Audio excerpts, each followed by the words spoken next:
Get 5 coffins ready. Hey everybody, welcome to my guide for Daji, who is very attractive. More importantly though, she's also very good in SMITE and has been for literal years now. Daji is an aggressive assassin who focuses on almost exclusively single target damage, and as a result is always seen as a jungler. Build-wise, Daji reflects this, going all in with damage and rarely seen with any sort of defense. Relics you definitely want Blink and Beads. Beads and Aegis is understandable, but you really need to start with Blink to get things going in the early game, as with most junglers. Shard-wise, it's probably just Claw Shard. I know it's getting nerfed very soon, but I can't see any other shards being good on Daji despite that moving forward. Now let's move on to Daji's passive, which is about the only dull thing about her. When Daji basic attacks an enemy, she inflicts a damage over time on them. And that's about it. The damage doesn't do much really, but how can you say no to bonus damage? Plus the bonus damage stacks indefinitely with new basic attacks, so basic attack cancels are even more effective on her, such as with her first ability. When activated, Daji will have her next basic attack deal bonus damage, slow, and apply damage over time. The ability has no duration on it, so you can actually activate the ability and never have the enhanced basic attack expire until you hit an enemy. Note how I said an enemy though, as you'll have to be careful not to allow enemy gods to get inside their own minions so that you accidentally hit a minion instead of them. That's about as complex as it gets with this ability though. The only other thing to keep in mind is you really need to basic attack cancel with this ability. As in, when you're in melee range, basic attack, 1 as soon as the basic attack connects, and then the activation of the one will cancel the recovery time of the first basic attack to allow for another one with all the enhancements almost instantly for insane burst. It is 100% necessary. Daji's damage elsewhere is okay, but her main burst comes from this double basic attack plus her 1's damage. After this burst, Daji typically follows up with her second ability. Daji gains movement speed and becomes immune to knockups as well as slows, and moves freely, meaning that strafing and backpedaling do not have any impact on her movement speed. Additionally, Daji takes % reduced damage from any source which is currently behind her. Daji also slices 4 times in front of her in a cone, each slice contributing to a passive proc on every target hit, furthering its potency when you consider it stacks indefinitely. This ability has simply too many uses to mention. Of course, firstly for damage it's extremely simple, just point and shoot really. And don't forget to use that extra movement speed and free movement to inch yourself to the side or even in some cases right in front of your intended target to keep laying the smackdown on them when the ability ends.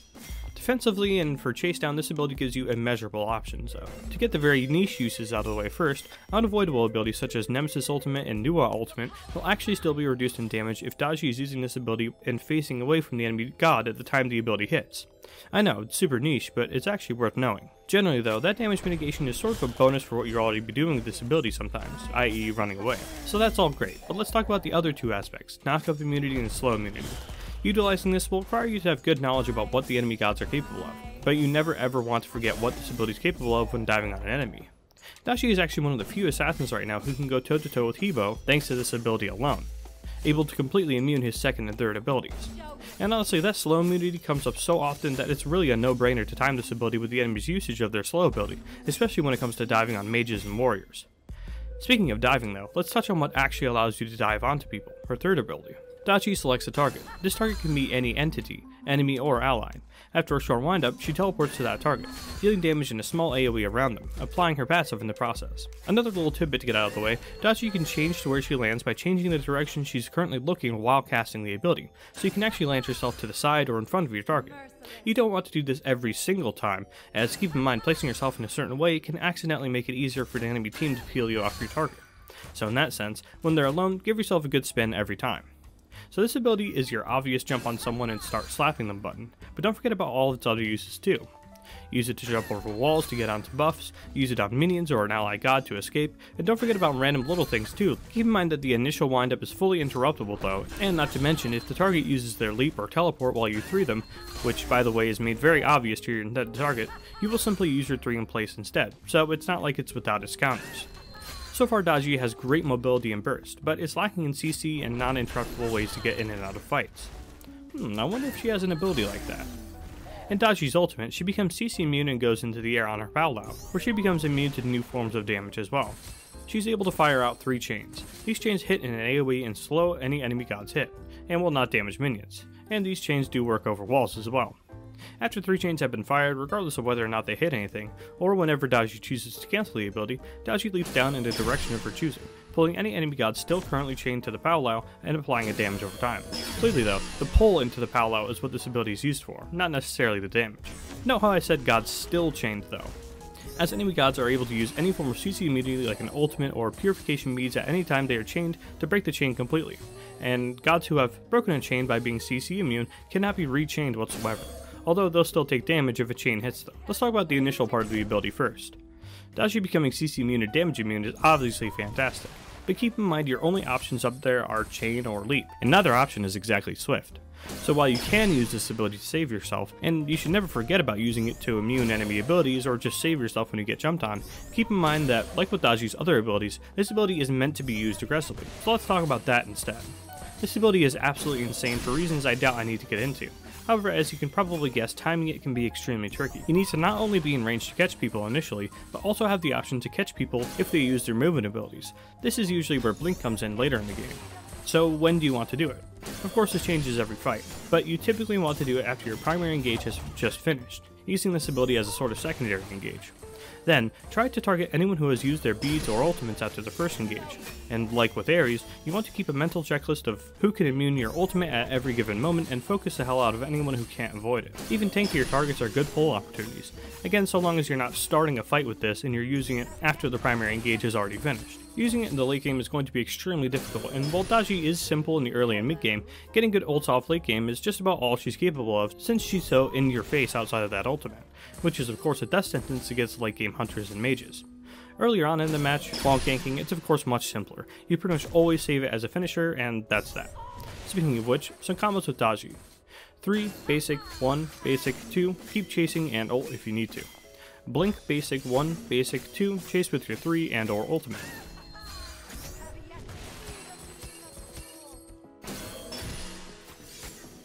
If they can't interrupt her too easily, blink 2 and get in front of them. Basic 1 basic and chase with your 3 or ultimate. Late game or finishing off a kill, blink, ult, cancel the instant you get a chain, basic 1 basic 2 and chase with your 3.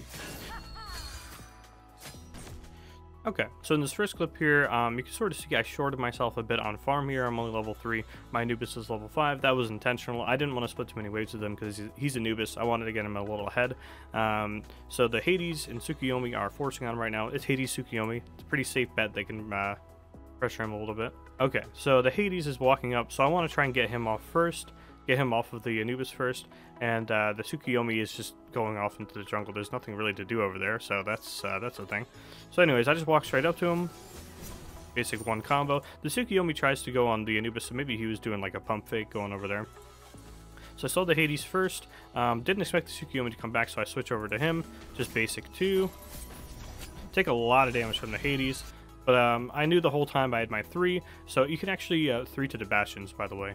So that was my initial thought process, is I'm just going to 3 over to the Bastion. But Anubis actually walked up as well. Smart decision from him. So I'll poke him out a little bit, 3 over to him, and then he's able to get the slow with the 3, and then he 2s, ults, kills. Okay, so in this next clip, this is a pretty basic punish. So the Hades, he's just going crazy for these mid camps. He really wants these mid camps. So I had the ward on him. He obviously did not know that I had the ward on him. So I'm pretty strong at this point on my Jotuns, my Hydras. I mean, that's basically where Daji's really, really strong. So I wait behind this rock here. Lots of rocks in Season 10. But he dashes and he 3s. Dash 3s it. He doesn't walk up 2-3 it. That probably would have been a lot safer for him. He dashes onto it for the extra damage just to one-shot it. So I 3 onto him. I do a bit of a spin. I probably could have spun a little bit more, but I wanted to keep my wits about me, basically. So I'll go to the side, basic 1 basic stuff. Pop my shard as well just to chase, and bam, there you go. Very, very basic stuff there. Nothing too special going on here. It's just this is how you basically that's how you want to combo people, is Daji. Okay, so in this one there's not too much special going on. I just wanted to show one mechanic that I forgot to mention earlier. So just basically walk up to him, basic 1 basic stuff, and then activate my 2 because he's slowed. And then the instant he dashes away while I'm 2ing him, this is something you want to do pretty frequently as Daji, because it's going to happen a lot. You jump on somebody, say for instance I used my blink instead here, I blink basic 1 basic, and then started 2ing. So I canceled the 2, and used my 3 as soon as he dashes. And there you go, he's dead. So this was a pretty nice one. My team got poked out the Tsukiyomi essentially. It's a Kuzenbo and an Anubis. They're gonna do that. So I see he gets chunked a little bit. He's about half health, so I blink. I do blink into the Caltrops. This is a little embarrassing, but yeah, blink 3 immediately, and then 1 basic 1, and then 2, and he's gone. But oh no, the boys are here. The Agni Solo and the Hades are here. So I get jumped on. So immediately I go into the ultimate. And just, yeah, bring them both in. The Anubis puts his 3 down at the base of the Paolo. It's a bit like setting up a Naja ult, just like on crack, basically, because you can do multiple people. And just shred right through him. Dead. And then as soon as I get jumped on, I probably could have just canceled my 2 and gone into the ult instead. That probably would have been more efficient. And I could have canceled this a little bit sooner because I already had them. I didn't need to keep pounding on the chains. I could have just canceled like there and been done with it.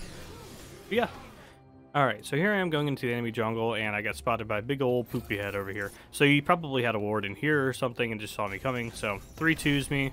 Then I'm like, oh, I'm totally going to run away, but nope. So I thought he was already past the Caltrops. I probably should have spun myself around, and that would have maybe avoided the Caltrops. So I just jump on him here because I got a lot of burst, and my teammates are coming. So burst him down, and then as I'm being dove on, ult again, just like the other clip. And then just let the chains loose. And then I think I got a little confused there because I thought I canceled, but I didn't cancel. That was awkward. But yeah, just fire out the chains and then boom, goodbye. Catch you later. So that's sometimes how it is with Daji. You catch someone and they fight with you and you're bursting them down, but then the enemy team is coming, so you just need to buy yourself some time by ulting. And that's what I did. This is just an example of the burst, the sort of burst Daji you can do late game. You can see I'm pretty much full build here. Minus the upgraded starter. So we're just on the tower, and I choose not to hit the tower because I know I have blink. And the Tsukiyomi, who's just above half health, that's totally doable. He went a full damage build, so a half health target, Daji can literally just walk up and one-shot them, as I will do here. So I go straight for, so I just go a little bit safer with it. I probably could have basic one basicked, but I wanted to be a little bit safer with it. So I activate my 1 to slow, and then just go with the 2. And yeah, that was more than enough to kill him, and I still have my 3. See, you know, I've said it a million times in these guides, but yeah, that's the potency of having blink. You still have your movement ability so you can chase or escape.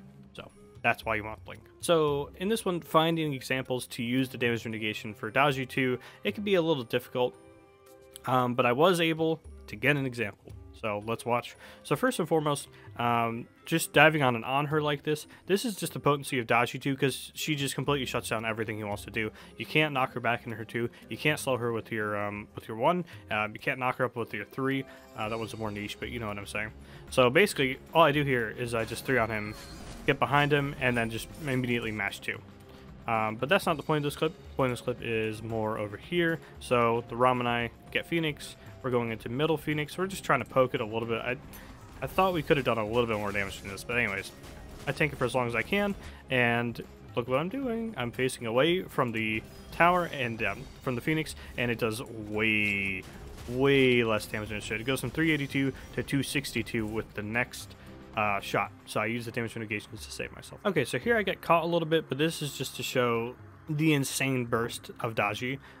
So this is obviously a hyper late game situation. I was pretty fed at this point, but so the Agni walks up to me, and I thought he would 2-1. He didn't 1 here, so that's why I beat. I thought he was going to 2-1 me. But yeah, that's another issue with Agni. He stands still to do his bombs. But yeah, I know he's throwing a bomb, so I'm like, okay, well, I'm just going to 3 you, good sir. 3, 1 basic, 1 goodbye. Literally eviscerated. So second he bombs, boom, goodbye. For leveling, you want your 2 at level 1, your 3 at level 2, and your 1 at level 3. From there, you want to max your 2, your 1, then your 3, and put a level into your ultimate at level 5, but then skip leveling it until your core 3 abilities are done leveling. The damage on the ultimate is really solid, but keep in mind that, like Ares, most of the time all that ultimate is going to be doing is making people use their beads and or ultimates, not actually pull them in to deal that damage. Daji is fantastic, there's no other word for her. She's fallen off since last season just a smidge in favor for more snowbally heavy burst characters, especially with the rise of Bluestone in the jungle, but Daji has been and will continue to be one of the strongest jungle picks to just pick into any team and win. Her ability to clear the jungle as well as traverse it with her second and third ability is second to none. Her ganks are as easy as they are effective, and once you're able to get comfortable with her ultimate and understand how and when to use it during fights, her impact on the fight as a whole is much higher than the average assassin who focuses on having an impact by hitting one person really hard. But don't forget Daji does that too, in addition to the huge impact ultimate. So she's a jack of all trades, master of, well, all really. Weaknesses, well, there's a few interactions like Hell and Chiron Cleanse and the new Absolution item that can really put a downer on her ultimate, and characters with sustained CC immune ultimates like Morgan Le Fay and Chiron, or simply very low cooldown ultimates like Ra and Kukulkan. So bad times for Daji are bad times for Daji, but even when her ultimate is weak in certain situations, she still has an insanely strong early and mid game with that crazy strong burst, and even if they have a lot of ways to counter your ultimate on the enemy team, oftentimes just forcing them to use those counters can be enough to swing the fight in your team's favor. And the fewer counters they have against Daji, the more chances she has to just completely annihilate the enemy team with a single use of her ultimate. That's all I have on Daji for now. Thanks for watching.